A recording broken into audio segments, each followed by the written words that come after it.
2030 సంవత్సరం నాటికి మీరు ఉపయోగించే ఎలక్ట్రిక్ స్కూటర్‌లోని బ్యాటరీ లిథియంతో కాదు, మన ఇంట్లో ఉపయోగించే ఉప్పుతో తయారవచ్చు. అంతేకాదు, మీరు ఉపయోగించే ఎలక్ట్రిక్ వాహనం మరొక ఎలక్ట్రిక్ వాహనంతో మాట్లాడుతుంది. మీ ఎలక్ట్రిక్ వాహనంలో బ్యాటరీ అయిపోతుందని తెలియగానే దగ్గరలో ఉన్న ఛార్జింగ్ స్టేషన్ స్లాట్ బుక్ చేస్తుంది. అంతేకాదు, ఒకవేళ మీ బ్యాటరీ బ్రేక్ డౌన్ అయ్యే అవకాశం ఉంటే ముందుగానే దాన్ని గమనించి ఇలా ప్రాబ్లమ్ వచ్చే అవకాశం ఉంటుందని చెప్పి మీకు ఒక అలర్ట్‌ని పంపించే అవకాశం ఉంటుంది. ఇవన్నీ ఏదో సైన్స్ ఫిక్షన్ మూవీ కాదు. ఇప్పటికే చాలా వరకు టెక్నాలజీ కొన్ని వెహికల్స్‌లో అందుబాటులోకి వచ్చింది. 2030 సంవత్సరం నాటికి ఇలాంటి కొన్ని అద్భుతమైన టెక్నాలజీస్ ఈవీ వెహికల్స్‌లో చూడబోతున్నాం. మరి ఈరోజు మన వీడియోలో 2030 సంవత్సరం నాటికి ఈవీ వెహికల్స్‌లో రాబోతున్న కొత్త టెక్నాలజీ ఏంటో ఈరోజు మన ఈవీ కుర్రాడి ఛానల్ తెలుసుకుందాం. నమస్తే, నేను మీ కృష్ణచైతన్య మండేలా, మీ ఈవీ కుర్రాడు. ఎలక్ట్రిక్ వెహికల్ రంగంలో అడుగు పెట్టాలనుకుంటున్నారా? కానీ ఎక్కడి నుంచి ప్రారంభించాలో అర్థం కావటం లేదా? సరైన ఈవీ డీలర్షిప్ ఎంపిక నుంచి లాభదాయకమైన ఛార్జింగ్ స్టేషన్ ప్లానింగ్ వరకు, మీ అవసరానికి సరిపోయే ఈవీ వెహికల్ సెలక్షన్ నుంచి కాలేజ్ ప్రాజెక్టులకు టెక్నికల్ గైడెన్స్ వరకు ప్రతి దశలో మీకు తోడుగా ఉంటుంది ఈవీ కుర్రాడు. అనుభవంతో కూడిన నిపుణుల సలహా, స్పష్టమైన మార్గదర్శకం, సరైన నిర్ణయానికి నమ్మకమైన సహాయం. ఈ రోజే స్క్రీన్ పై కనిపిస్తున్న వాట్సాప్ నంబర్ కు మెసేజ్ చేయండి. మీ ఈవీ ప్రయాణాన్ని ఆత్మవిశ్వాసంతో ప్రారంభించండి. మనం మొదటగా మాట్లాడబోయేది ఎలక్ట్రిక్ వాహనంలో ముఖ్యమైన కాంపోనెంట్ బ్యాటరీ ప్యాక్. ఈ రోజుల్లో మనం ఎలక్ట్రిక్ వెహికల్ బ్యాటరీ అనగానే లిథియం బ్యాటరీ ప్యాక్ ని గుర్తుకొస్తుంది. బట్ లిథియం అనే ఒక బ్యాటరీ ప్యాక్ ఏదైతే ఉందో వాళ్ళ వేరే దేశాల మీద మనం డిపెండ్ అవ్వాల్సిన అవసరం అయితే ఉంది. అలానే రేట్లు అనేది ఇంటర్నేషనల్ మార్కెట్ మీద ఆధారపడి ఫ్లక్చువేట్ అవుతూ వస్తుంది అనమాట. సో మనం రాబోయే సంవత్సరాల్లో lithium ion battery pack alternative గా సోడియం బ్యాటరీ ప్యాక్స్ ని మనం చూడవచ్చు. ఇప్పటికే చైనాలోని సిఏటిఎల్ వంటి కంపెనీ వాళ్ళు కమర్షియల్ గా సోడియం అయాన్ బ్యాటరీ ప్యాక్స్ మీద వర్క్ చేసినట్టుగా తెలుస్తుంది అనమాట. వీళ్ళు 2027 సంవత్సరానికి కమర్షియల్ గా sodium ion battery packs electric కార్లలో తమ బ్యాటరీ ప్యాక్స్ ని ప్రవేశపెడతామని కూడా అఫీషియల్ గా కూడా ప్రకటించడం జరిగిందన్నమాట. సో ఈ సోడియం బ్యాటరీ ప్యాక్స్ వల్ల ఉపయోగం ఏంటంటే మీరు ఫాస్ట్ ఛార్జింగ్ సపోర్ట్ చేస్తుంది, ఎక్కువ లైఫ్ టైం ఉంటుంది. ఉదాహరణకి భారతదేశంలో తీసుకుంటే సమ్మర్ సీజన్ లో అత్యంత ఉష్ణోగ్రతలు నమోదయ్యే అవకాశం ఉంటుంది. అటువంటి టైంలో రెగ్యులర్ గా వాడే లిథియం బ్యాటరీ ప్యాక్స్ యొక్క లైఫ్ అనేది దెబ్బతినే అవకాశం ఉంటుంది. But sodium ion battery packs ఏంటంటే అత్యంత ఉష్ణోగ్రతల్లో కూడా కాన్స్టెంట్ గా వాటి యొక్క లైఫ్ అనేది ఇవ్వగలుగుతుంది అనమాట. సో దానికోసమే సిఏటిఎల్ వంటి కంపెనీస్ ఇప్పటికే సోడియం అయాన్ బ్యాటరీ ప్యాక్స్ ని డెవలప్ చేశారు. 2027 సంవత్సరానికల్లా మనం సోడియం అయాన్ బ్యాటరీ ప్యాక్స్ ని మన electric vehicles like electric cars లో కానివ్వండి, electric 3 wheelers, even electric 2 wheelers లో కూడా చూసే అవకాశం ఉండొచ్చు. ఇక రెండో మేజర్ అప్డేట్ చూసుకున్నట్లయితే మనం యూజ్ చేసే ఎలక్ట్రిక్ 2 వీలర్స్ లో కానివ్వండి, 3 వీలర్స్, 4 వీలర్స్ లో ఆర్టిఫిషియల్ ఇంటెలిజెన్స్ టెక్నాలజీ మరియు ఓటీఏ వంటి అప్గ్రేడ్స్ కామన్ గా మారే అవకాశం ఉంటుంది. ఒకసారి ఊహించుకోండి, మీరు ఉపయోగించే lithium ion battery pack cells ఏదైనా ఫాస్ట్ గా డిశ్చార్జ్ అయిపోతున్నా, మీ బ్యాటరీ ఎక్కువ లైఫ్ రాకపోతున్నా, వెంటనే డిశ్చార్జ్ అయిపోతుంటే వాటి అలర్ట్స్ ముందుగానే వస్తే ఎలా ఉంటుంది? ఈ మధ్యకాలంలో చాలా మంది ఈవీ వెహికల్స్ తీసుకుని లాంగ్ రేంజ్ ట్రావెల్ చేద్దాం అనుకుంటున్నారు. దానికోసం ఏ అసిస్టెంట్స్ కూడా అందుబాటులోకి అయితే వస్తున్నాయి. సో భవిష్యత్తులో ఏమవుతాయంటే ఎలక్ట్రిక్ వెహికల్స్ కాస్త AI+IoT కనెక్టెడ్ వెహికల్స్ కింద మోస్ట్లీ చేంజ్ అయ్యే అవకాశం ఉంటుంది. రీసెంట్ గా బెంగళూరు చెందిన E3 ఎలక్ట్రిక్ అనే ఒక కంపెనీ వాళ్ళు తమ E-Trion అనే ఒక ఎలక్ట్రిక్ స్కూటర్ తీసుకొచ్చారన్నమాట. సో ఇదే ఎలక్ట్రిక్ స్కూటర్. వీళ్ళు ఏం చెప్తున్నారంటే ఇండియాలోనే first AI connected electric scooter అని చెప్పారు. సో AI తో ఇంటిగ్రేట్ చేస్తూ కేవలం 10 సెకండ్స్ లో స్కాన్ చేసి వెహికల్ ఏమన్నా ప్రాబ్లమ్స్ వస్తే ముందుగానే డయాగ్నోసిస్ చేసే అవకాశం ఉన్న ఫీచర్ ని వీళ్ళు ఎలక్ట్రిక్ స్కూటర్ తీసుకొచ్చారని చెప్పారు. ఇది భవిష్యత్తులో అన్ని ఎలక్ట్రిక్ వెహికల్స్ లో కూడా కామన్ గా మారే ఫీచర్ అయ్యే అవకాశం ఉంది. దీనివల్ల ఏంటంటే మనకి ట్రబుల్ షూటింగ్ లాంటి ఏమైనా జరిగితే చాలా ఫాస్ట్ గా జరుగుతాయి. మెకానిక్ వెళ్లే ముందుగానే మనకి ఏం ఇష్యూ కూడా తెలుసుకునే అవకాశం అయితే ఉంటుంది. ఇక నెక్స్ట్ వచ్చే మరొక ఫీచర్ వెహికల్ టు వెహికల్ మరియు వెహికల్ టు ఎవ్రీథింగ్ అనే feature. So first vehicle to vehicle గురించి మాట్లాడుకుంటే మీరు వెళ్లే ఎలక్ట్రిక్ కార్ ఇంకొక ఎలక్ట్రిక్ కార్ తో కమ్యూనికేట్ చేయగలుగుతుంది అనమాట. అంటే ఒక ఎలక్ట్రిక్ కార్ ఇంకొక కార్ తో మాట్లాడగలుగుతుంది. ఇది త్రూ వైర్లెస్ ట్రాన్స్మిషన్ ద్వారా అయితే జరుగుతుంది అనమాట. సో దీనివల్ల ఉపయోగం ఏంటంటే మీ ముందుగా వెళ్తున్న ఏదైనా ఒక ఎలక్ట్రిక్ కార్ సడన్ గా బ్రేక్ వేస్తుంది అనుకోండి, వెనక పర్సన్ కి తెలియదు సడన్ గా బ్రేక్ వేస్తుందని చెప్పి, అప్పుడు ఒక అలర్ట్ వస్తుంది, సడన్ బ్రేక్ అనేది వేసే అవకాశం ఉంది, మీరు జాగ్రత్తగా ఉండని చెప్పి. వెనకాల వచ్చే కార్ డ్రైవర్ ఆ అలర్ట్ ని తీసుకుని మరింత జాగ్రత్తగా నడిపే అవకాశం అయితే ఉంటుంది అనమాట. రెండో ఎగ్జాంపుల్ తీసుకుంటే ముందుగా వెళ్తున్న ఒక ఎలక్ట్రిక్ కారు ఒక అలర్ట్ ఇస్తుంది వెనక వెళ్లే కార్కి, ఇంకా 30 సెకండ్స్ వరకు గ్రీన్ లైట్ అయితే ఉంటుంది, మెల్లగానే రావచ్చు అని చెప్పి. సో దీనివల్ల వెనకాల వచ్చే పర్సన్ రష్ చేయాల్సిన అవసరం లేకుండా అతని స్పీడ్ ఏ స్పీడ్ అయితే మెయింటైన్ చేయాలో దాని తగ్గట్టు స్పీడ్ మెయింటైన్ చేసుకుని వెళ్ళే అవకాశం ఉంది. ఇది vehicle to vehicle function. Vehicle ఇంకొక ఈవీ వెహికల్ తో కమ్యూనికేట్ చేసుకునే అవకాశం ఉంటుంది. నెక్స్ట్ వెహికల్ టు ఎక్స్ అని అంటారు, దీన్నే వెహికల్ టు ఎవ్రీథింగ్ అని కూడా పిలుస్తూ ఉంటారు అనమాట. సో ఈ వెహికల్ టు ఎక్స్ అనే ఒక కమ్యూనికేషన్ ఎలా వర్క్ అవుతుందంటే మీ ఎలక్ట్రిక్ కారు కేవలం ఇంకొక వెహికల్ తోనే కాదు, చుట్టుపక్కల ఉండే ట్రాఫిక్ లైట్ సిగ్నల్స్ తో కూడా కమ్యూనికేట్ అవుతుంది అనమాట. సో వెహికల్ వెళ్తున్నప్పుడు ట్రాఫిక్ లైట్ సిగ్నల్ సంబంధించిన డీటెయిల్స్ మీకు వస్తాయి అనమాట. ఈ రెడ్ లైట్ ఎంతసేపు వెళుతుంది,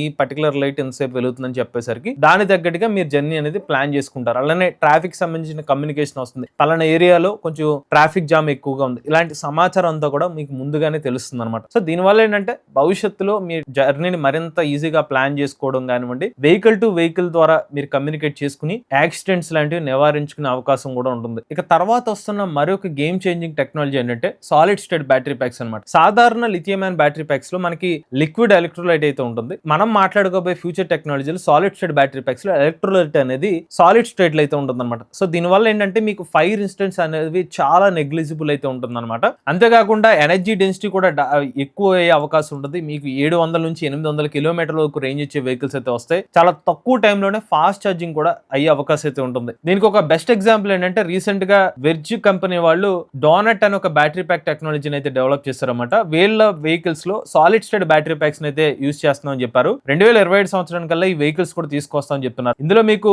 60 కిలోమీటర్ల రేంజ్ 1 నిమిషాల్లోనే లభిస్తుంది అనేది చెప్తున్నారు. 10 నిమిషాలు ఛార్జింగ్ వచ్చేసరికి ఫుల్ ఛార్జ్ అవుతుందని చెప్తున్నారు. అంత ఫాస్ట్ గా మీరు ఈ సాలిడ్ స్టేట్ బ్యాటరీ ప్యాక్స్ ద్వారా అయితే సాధ్యమవుతుందని చెప్తున్నారు. అలానే 600 కిలోమీటర్ల వరకు కూడా మీరు ఈ solid state battery pack vehicles మీద అయితే ప్రయాణించవచ్చు అనమాట. సో ఎనర్జీ డెన్సిటీ వచ్చి 400 Wh/kg వరకు కూడా ఎనర్జీ డెన్సిటీ అయితే ఉంటుంది. అప్ టు 1,00,000 ఛార్జ్ సైకిల్స్ వచ్చినప్పటికీ కూడా ఛార్జ్ సైకిల్స్ దాని తర్వాత కూడా మనకి హెల్త్ అనేది పెద్దగా అయితే డిఫరెన్స్ అయితే కనిపించదు. అంత ఎఫిషియెంట్గా అయితే వీటిని డెవలప్ చేసినట్టుగా అయితే వీళ్ళు చెప్తున్నారు. అలానే సేఫ్టీ పరంగా కూడా ఎక్స్ట్రీమ్ సేఫ్టీ అయితే ఉంటుందని చెప్తున్నారు. హీట్ పరంగా కూడా. రెండోది కోల్డ్ టెంపరేచర్స్ కూడా తట్టుకునే విధంగా ఈ సాలిడ్ స్టేట్ బ్యాటరీ ప్యాక్స్ అనేవి డెవలప్ చేశారన్నమాట. అంటే 100 డిగ్రీ సెంటిగ్రేడ్ అలానే -3°C వచ్చేసి -30°C లో కూడా ఈ డోనట్ బ్యాటరీ ప్యాక్స్ అనేది వర్క్ అవుతాయి అనేది చెప్తున్నారు. కేవలం ఈవీ వెహికల్స్ లో 2 వీలర్స్ అనే కాదు, ఎలక్ట్రిక్ కార్స్, ట్రక్స్ లో కూడా ఈ బ్యాటరీ ప్యాక్స్ ని యూజ్ చేయవచ్చు. ఇక తర్వాత టెక్నాలజీ గురించి మాట్లాడుకుంటే భవిష్యత్తులో మనం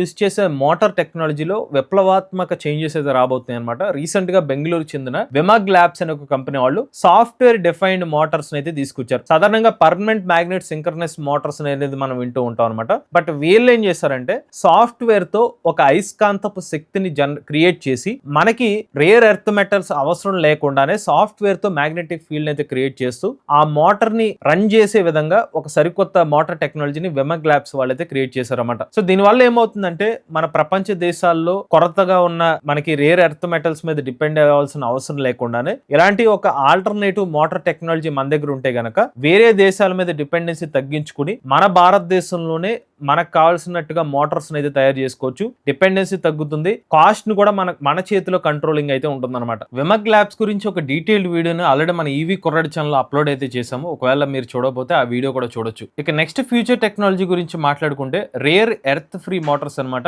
అంటే మీకు ఇందా చెప్పినట్టుగానే రేర్ ఎర్త్ మెటల్స్ ఏదైతే ఉన్నాయో అలాంటి ఖనిజాలు దొరకడం చాలా చైనా కానివ్వండి కొన్ని ఇతర దేశాల్లో మాత్రమే దొరుకుతున్నాయి అనమాట. సో మన భారతదేశంలో అలాంటివి లభించట్లేదు కాబట్టి మన డిపెండెన్సీ తగ్గించుకోవడం కోసం వీటికి ఆల్టర్నేటివ్ మోటార్ టెక్నాలజీని తయారు చేయాల్సిన అవసరం అయితే ఉంది. సో దానికోసం ఇప్పటికే చారా అనే ఒక కంపెనీ వాళ్ళు ఒక రేర్ ఎర్త్ మెటల్స్ అవసరం లేని ఒక మోటార్ టెక్నాలజీని అయితే డెవలప్ చేస్తున్నారు. మన భారతదేశంలో ఓలా ఎలక్ట్రిక్ కంపెనీ వాళ్ళు ఫస్ట్ టైం అయితే ఫెర్రైట్ మోటార్ అయితే రివీల్ చేశారన్నమాట. ఈ ఫెర్రైట్ మోటార్ ఏదైతే ఉందో ఫెర్రైట్ ని యూజ్ చేసి పర్మనెంట్ మ్యాగ్నెట్ అవసరం లేకుండానే అలాంటి పవర్ ఇచ్చేంత మోటార్ని అయితే డెవలప్ చేసామని చెప్తున్నారు. నెక్స్ట్ వచ్చే 2027 సంవత్సరం కల్లా ఓలా సంబంధించిన అప్కమింగ్ ఎలక్ట్రిక్ స్కూటర్స్ లో ఈ ఫెర్రైట్ మోటార్ సంబంధించిన టెక్నాలజీని యూజ్ చేసి తమ ఎలక్ట్రిక్ స్కూటర్స్ అయితే క్రియేట్ చేస్తామని అయితే చెప్పారన్నమాట. సో దీనివల్ల ఏమవుతుందంటే రేర్ ఎర్త్ మెటల్స్ యూజ్ చేయాల్సిన అవసరం లేదు, కాస్ట్ కూడా మన భారతదేశ చేతిలో కంట్రోల్లో అయితే ఉంటుందన్నమాట. అలా ఫస్ట్ తీసుకొచ్చిన టెక్నాలజీ అయితే మాత్రం ఓలా కంపెనీ వాళ్ళ ఫెర్రైట్ మోటార్ టెక్నాలజీ. దాంతో పాటుగా చెరా అనే ఒక కంపెనీ వాళ్ళు కూడా ఇలాంటి ఒక రేర్ ఎర్త్ మెటల్స్ అవసరం లేని మోటార్ టెక్నాలజీని అయితే క్రియేట్ చేస్తున్నారని చెప్తున్నారు. వీళ్ళు సింక్రనస్ రిలక్టెన్స్ మోటార్ సిస్టమ్స్ ఏదైతే ఉన్నాయో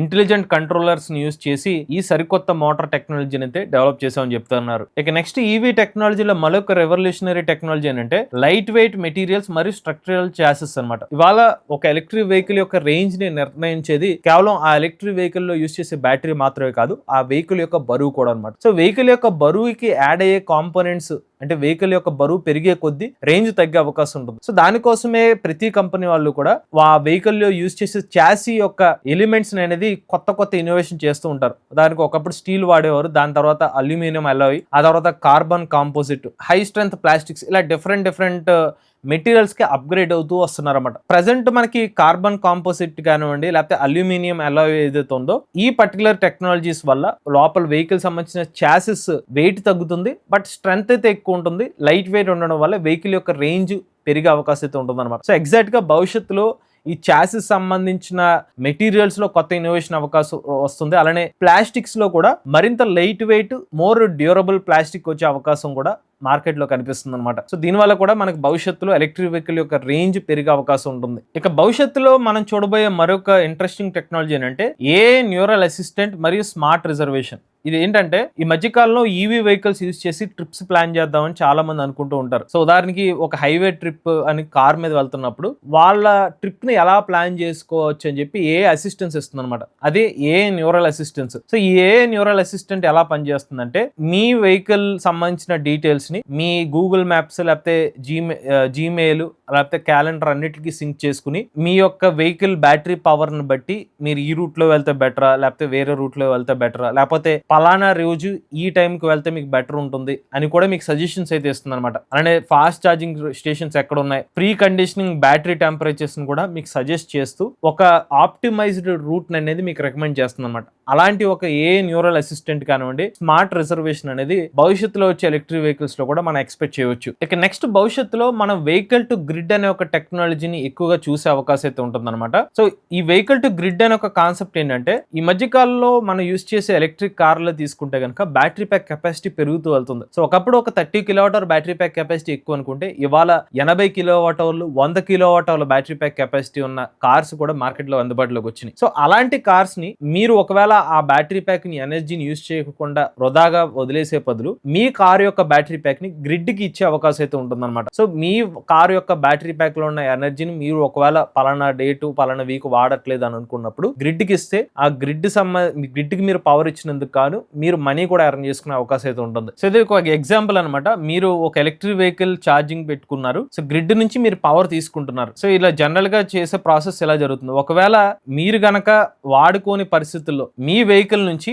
పవర్ అనేది రిటర్న్ టు గ్రిడ్ కి అయితే వెళ్తుంది అనమాట. సో దీనివల్ల ఏమవుతుందంటే మళ్ళీ గ్రిడ్ ని స్టేబుల్ చేసే అవకాశం ఉంటుంది. మీరు కావాల్సినప్పుడు గ్రిడ్ నుంచి మీరు పవర్ తీసుకుంటారు, లేదనుకుంటే మీ వెహికల్ నుంచి గ్రిడ్ కి పవర్ ని బ్యాక్ ఇచ్చే అవకాశం ఉంటుంది. సో అలాంటి వెహికల్ టు గ్రిడ్ ఆప్షన్ అనేది ఎలక్ట్రిక్ కార్స్ లో మనం ఎక్కువగా చూసే అవకాశం ఉంటుంది భవిష్యత్తులో. ఇక చివరిగా ఎలక్ట్రిక్ వెహికల్ టెక్నాలజీలో ఫ్యూచర్ లో చూడబోయే మరొక అద్భుతమైన టెక్నాలజీ ఏంటంటే C2C అంటే సెల్ టు చాసిస్ అని కూడా పిలుస్తారు అనమాట. సో దీనివల్ల ఉపయోగం ఏంటంటే ఈ రోజుల్లో మనకు ఎలక్ట్రిక్ కార్లనే తీసుకుంటే వీటిలో బూట్ స్పేస్ సమస్యలు అనేది కొంతమంది చెప్తూ ఉంటారు అనమాట. ఎందుకంటే బ్యాటరీ ప్యాక్ ఎక్కువ స్పేస్ ఆక్యుపై చేసేస్తుందని చెప్తున్నారు. సో దానికి ఒక ఆల్టర్నేటివ్ గా C2C సెల్ టు చాసిస్ అనే ఒక ఆప్షన్ తీసుకొస్తున్నారు. ఇందులో ఏంటంటే బ్యాటరీ ప్యాక్ అంటూ సెపరేట్ గా ఒక కాంపోనెంట్ కోసం అంటే బ్యాటరీ ప్యాక్ ఇంకో కంపార్ట్మెంట్ లాంటిది క్రియేట్ చేయాల్సిన అవసరం లేకుండా డైరెక్ట్ గా చాసిస్ లోపలే బ్యాటరీ ప్యాక్స్ అన్నిటిని ఇంటిగ్రేట్ చేసేస్తారు. అంటే సెల్స్ కానివ్వండి, లేకపోతే అందులో ప్రిస్మాటిక్ సెల్స్ యూజ్ చేసిన లేకపోతే సిలిండ్రికల్స్ యూజ్ చేసిన అవన్నీ కూడా చాసిస్ లోని ఇంటిగ్రేట్ చేసేసి బ్యాటరీ ప్యాక్ అయితే పెడతారనమాట.